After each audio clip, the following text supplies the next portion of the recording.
Hello అందరికీ నమస్తే. Welcome to అత్తమ్మ రుచులు. ఈరోజు వీడియోలో కమ్మగా ఉండి తోటకూర పప్పు చూపించబోతున్నాను. అది కూడా ఇందులో ఒక సీక్రెట్ ఇంగ్రీడియంట్ వేసి చేస్తున్నానండి. ఎప్పుడు చేసినా చాలా టేస్టీగా వస్తుంది అండ్ కమ్మగా కూడా ఉంటుంది. అది ఏ విధంగా తయారు చేసుకోవాలో చూపిస్తాను.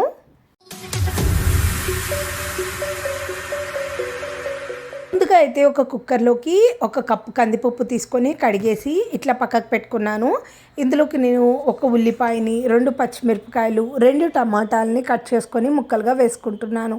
ఇప్పుడు ఇందులోకి నేను 1 గుప్పెడు మునగాకు వేసుకుంటున్నాను. ఇవి డ్రై చేసుకుంది. నాకు రెగ్యులర్గా మునగాకు దొరకదండి. దొరికినప్పుడే నేను ఇలా కడిగేసి నీడలో ఆరబెట్టుకొని ఇలా బాక్స్లో పెట్టేసుకుంటాను. ఇలా ఆకుకూర పప్పులు ఎప్పుడు వండుకున్నా సరే ఈ మునగాకు అనేది వేసుకుంటూ ఉంటానండి. టేస్ట్ చాలా బాగుంటుంది అండ్ మునగాకులో చాలా పోషక విలువలు ఉన్నాయి. అవి అందరికీ తెలిసిందే కదా. ఇంకా పిల్లలకు కూడా అందాలని ఇలా యాడ్ చేస్తూ ఉంటాను. ఇందులోకి ఒక పెద్ద కట్ట తోటకూర తీసుకొని బాగా కడిగేసి సాల్ట్ వాటర్లో ఇలా సన్న ముక్కలుగా కట్ చేసి వేసుకున్నాను. ఇందులోకి చిన్న నిమ్మకాయ సైజ్ అంత చింతపండు కూడా వేసేసుకొని కాస్త కొత్తిమీర, 2 రెమ్మల కరివేపాకు వేసుకుంటున్నాను. ఇప్పుడు ఇందులోకి నేను కాస్త పసుపు వేసుకుంటున్నానండి. ఎందుకంటే ఉప్పు కారాలు మనం ముందే యాడ్ చేసుకోము. ఆకుకూర ఉడకడానికి టైం పడుతుంది. ఉప్పు కారాలు వేసేసుకున్నట్లయితే ఆకుకూర తొందరగా ఉడకదనమాట. అందుకనేసి పసుపు ఒక్కటి వేసుకొని ఈ ఆకులు పప్పు మునిగేంత వరకు నీళ్లు పోసేసుకొని ఇక కుక్కర్ మూత పెట్టుకొని 5 నుంచి 6 విజిల్స్ మీడియం ఫ్లేమ్లో రాణిస్తున్నాను. ఇలా మీడియం ఫ్లేమ్లో వస్తేనే మనకి పప్పు లోపలంతా బాగా ఆకుకూరతో సహా మెత్తగా ఉడికిపోతుందండి. ఇలా 5 నుంచి 6 విజిల్స్ రాగానే కాస్త ప్రెజర్ పోగానే తీసి చూడండి. మనకి వేసిన పప్పు ఆకుకూరలు మొత్తం బాగా ఉడికిపోయాయండి. మీరు ఒకసారి చూస్తున్నట్లయితే మీకు అర్థమవుతుంది.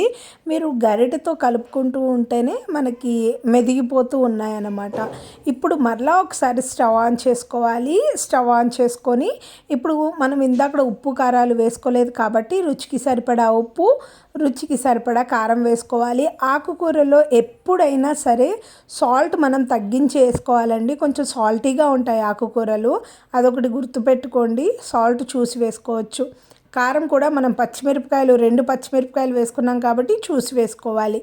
ఇలా ఉప్పు కారాలు కూడా ఒక 2-3 నిమిషాలు మగ్గిన తర్వాత మనకి ఎసరు మొత్తం దగ్గరకు అయిపోగానే ఇలా పప్పు గుత్తితో ఒక్కసారి మెదిపేసుకున్నాం అనుకోండి, చక్కగా అన్నీ కలిసిపోయి మెదిగిపోతాయి అన్నమాట. ఎందుకు అని అంటే చాలామంది పిల్లలు ఆకులు కనిపిస్తే అవి వేరి పక్కకు పెట్టేస్తూ ఉంటారు. కానీ ఇలా మెదుపుకున్నట్లయితే అన్నీ చక్కగా మిక్స్ అయిపోతాయి కాడలతో సహా. చూడండి, ఇలా చక్కగా దగ్గరగా అయిపోయి నీరంతా ఎగిరిపోయినప్పుడు మనకి పప్పు ఈ కన్సిస్టెన్సీ ఉంటే సరిపోతుంది అనేసి స్టవ్ ఆఫ్ చేసుకొని పక్కకు పెట్టేసుకున్నాను.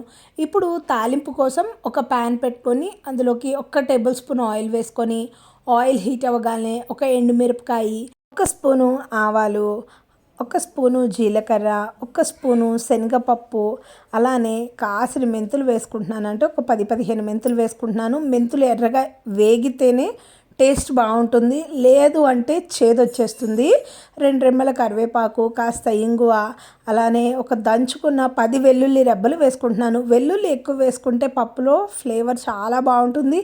అది కూడా తోటకూర పప్పులో అయితే ఇంకా రుచిగా ఉంటుందండి.